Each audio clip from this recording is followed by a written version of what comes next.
भगवान शिव को अपनी वक्र दृष्टि से प्रभावित करने के बाद शनिदेव गर्व से अट्ठाहस करते हुए कह रहे थे, ऐसा कोई नहीं जो मेरी वक्र दृष्टि से बच सके। और तभी नारद जी ने कहा, हनुमान जी पर आपकी वक्र दृष्टि का कोई प्रभाव नहीं पड़ेगा। इस बात से तिलमिलाए शनिदेव तुरंत ही अपनी सारे साथी की दशा लेकर हनुमान जी पर प्रभाव डालने पहुंच गए और अपनी संपूर्ण शक्ति से हनुमान जी पर अपनी वक्र दृष्टि का प्रहार कर दिया। दरअसल यह कथा उस समय की है जब हनुमान जी पहाड़ी और जंगलों से घिरे एक शांत वातावरण में अपने प्रभु श्री राम के ध्यान में लीन राम नाम का जाप कर रहे थे। तभी वहां कर्मफल दाता शनिदेव प्रकट हुए और बोले, हे वानर श्रेष्ठ हनुमान, मुझे क्षमा करे, पर अब सृष्टिकर्ता के विधान अनुसार आप पर मेरी सारे साथी का प्रभाव पड़ने का समय आ गया है। मुझे अपना कर्तव्य निभाने की आज्ञा दें। यह सुनते ही हनुमान जी ने अपनी आंखें खोली और विनम्रता से कहा, हे शनिदेव, मैं तो केवल अपने प्रभु श्री राम के नाम का ही सुमिरन करता हूँ। उनका नाम ही मेरे लिए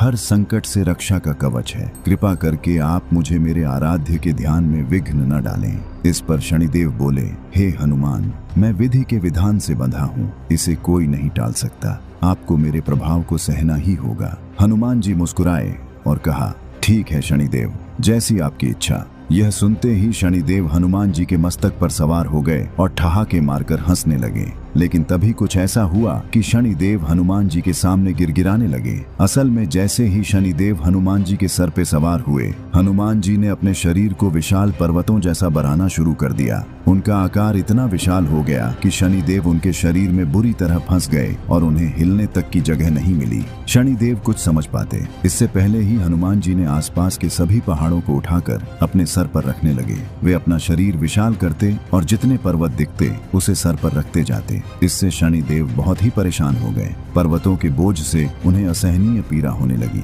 यह सब शनिदेव के लिए असहनीय तो था ही, और अब हनुमान जी ने अपनी विशाल गदा को घुमाते हुए एक पर्वत से दूसरे पर्वत पर छलांग लगाना शुरू कर दिया। वे कभी घने जंगलों से होकर गुजरते तो कभी नुकीले पहाड़ों पर कूदते। इस उछल कूद में शनिदेव उन पर्वतों और वृक्षों से टकराकर लहूलुहान हो गए और उनका पूरा शरीर पीड़ा से छटपटाने लगा। जब दर्द असहनीय हो गया तो शनिदेव ने पुकारा, त्राहिमाम हनुमान जी, त्राहिमाम, मुझे मुक्त करे प्रभु। मैं सृष्टि के विधान से बंधा था, पर आपकी भक्ति के आगे मेरा प्रभाव शून्य है। मैं आपकी शरण में आया हूँ, मेरी रक्षा करें। तब हनुमान जी अपने सामान्य रूप में आए और शनिदेव को मुक्त किया। शनिदेव ने हाथ जोड़कर कहा, हे प्रभु, आपकी शक्ति और भक्ति अतुलनीय है। मैं आज आपको वचन देता हूँ कि जो भी आपका भक्त होगा, जो भी आपका नाम लेगा, मेरी वक्र दृष्टि या सारे साथी उसे कभी नहीं सताएगी। और इतना कहकर शनिदेव अंतर्ध्यान हो गए। और इस वीडियो में जब हिरण्याक्ष ने पृथ्वी को गर्भोदक महासागर में डूबा दिया और हिरण्यकश्यप ने विष्णु भक्तों को सताया, तो कैसे भगवान विष्णु ने वराह एवं नरसिंह अवतार लेकर इन दोनों असुरों का संहार किया। स्क्रीन पर दिख रहे वीडियो पर अभी क्लिक करें और पूरी कहानी देखें।